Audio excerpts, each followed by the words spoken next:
Il fait son grand retour dans la lumière, le sourire aux lèvres, comme pour apprivoiser de nouveau les projecteurs. Kenji Girac! Kenji Girac! Devenu star du jour au lendemain, Kenji Girac incarnait depuis 10 ans la réussite sans faille. Merci les amis! Plus gros vendeur de disques de l'histoire des gagnants de The Voice, jeune talent adoubé par les plus grands artistes, il s'est hissé au rang d'idole à seulement 17 ans.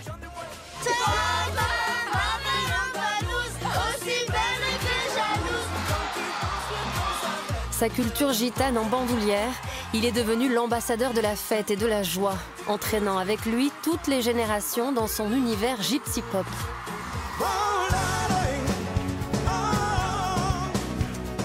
Un parcours solaire et sans fausse note que rien ne semblait pouvoir arrêter. D'abord, le premier titre de l'actualité, et c'est le chanteur Kenji Girac, blessé par balle la nuit dernière. En arrivant à l'hôpital, Kenji Girac avait indiqué brièvement aux enquêteurs s'être blessé par accident.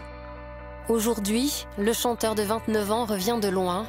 Et après plusieurs mois à s'être reconstruit dans l'ombre, il est enfin prêt à écrire une nouvelle page de son histoire. Kenji, je suis ravie de vous voir face à moi, avec le sourire aujourd'hui. Ah ben merci. Comment ça va vraiment aujourd'hui, 1 an et demi plus tard? 1 an et demi plus tard, ça va très bien. Beaucoup de rendez-vous. J'ai de la chance d'avoir écrit un livre, un nouveau chapitre de ma vie qui est incroyable. À seulement 30 ans, expliquer ma vie. Il fallait que je le fasse à mon public qui me suit depuis toutes ces années. Et donc, c'est juste merveilleux, quoi. Tout ce que je vis depuis tout ça. Il y a quelques mois, vous avez accueilli votre deuxième enfant, un fils. Mon petit prince, oui. Darrel. Cette naissance, c'est peut-être la meilleure façon de tourner la page. Ah oui, bien sûr. Elle est magnifique, la vie. T'imagines, j'aurais pas pu vivre ça, ce petit bonheur-là, dans mes bras.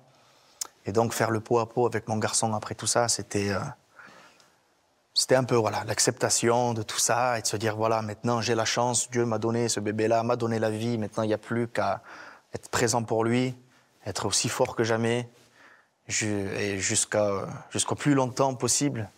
Est-ce qu'on la savoure encore plus, la vie, quand on a failli la perdre? Oui, ouais. oui, bien sûr. Bien sûr qu'on la savoure. Alors des fois, on s'énerve, on se lève et on n'est pas content. On se dit, ah oui, mince, c'est vrai qu'il m'est arrivé ça et j'ai de la chance. Hop, on passe à d'autres choses. Cet accident, il a exposé une grande partie de votre vie privée. Pour quelqu'un d'aussi pudique que vous aviez été très discret jusque-là. Ça a dû être difficile à gérer au début. Ben, difficile de voir tous ces points négatifs, oui. Parce que moi, je déteste le conflit. Je déteste et voir quelqu'un énervé. J'aime pas la violence, j'aime pas tout ce qui est... Donc là, ben, c'était à mon tour et ça m'est tombé dessus. Donc de gérer tout ça, oui, ça m'a effrayé un peu. Tout ça, c'était irréel pour moi, c'était pas moi. Et de montrer ce côté-là, j'avais peur que les gens y croient vraiment. Et c'est ce que je me suis dit, mince, j'ai dû décevoir. Tous les gens qui me suivent, les enfants qui me suivent, ça fait 10 ans. Maintenant, ils vont croire quoi de moi? C'est ça que j'avais peur. Je voulais m'excuser de ça parce que je déteste bousculer quelqu'un, en fait. Et là, j'ai bousculé la France. Donc, je voulais m'excuser parce que c'est pas de mes habitudes de bousculer. Mais vous dites qu'aujourd'hui, vous êtes le même Kenji, mais en mieux. Qu'est-ce que ça veut dire? Ah ben, 6 heures du matin debout, couché très tôt, qui mange beaucoup mieux, beaucoup de sport. Et c'est pour ça que maintenant, je peux dire, en tout cas j'ai envie de dire hein, aux jeunes de faire attention, parce que de vouloir trop s'amuser, je pense qu'on va dans une direction où il y a le danger, on ne le voit pas, parce que l'alcool, c'est pas ce qu'on croit, c'est pas aussi banal que c'est. On oublie des fois que c'est une drogue. Hein. Ouais, exactement, les gens banalisent l'alcool. Aujourd'hui, moi, ça fait 1 an et demi que je suis sobre, j'ai arrêté tout ça. Et ça me va très bien.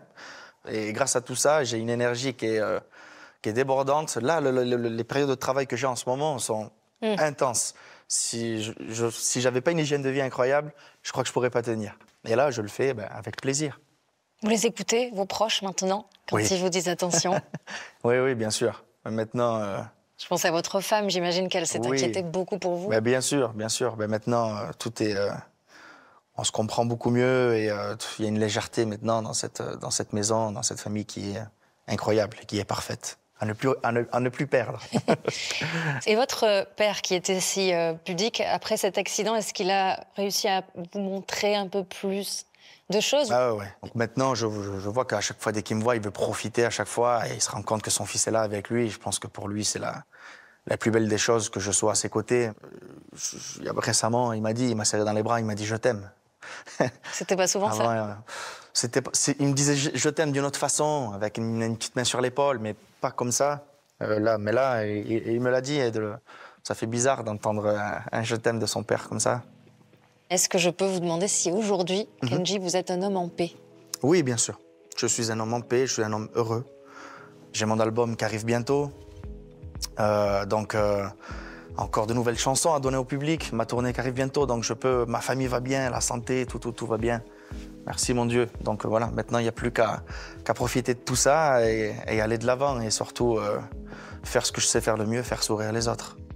Alors j'aime bien terminer mes interviews en musique. Est-ce qu'il y a une chanson qui vous vient maintenant pour conclure cette interview? Une chanson qui me vient maintenant. Alors, quelque chose peut-être qui vous a aidé à tenir? Une chanson qui m'a beaucoup aidé, qui est magnifique. C'est un cantique. Et ça s'appelle Papa. Papa. Solo tú sabes llenar El corazón de felicidad cuando clamo a ti. tú estás Aquí, Señor. Tú nunca Merci beaucoup. Merci à vous. Merci Kenji.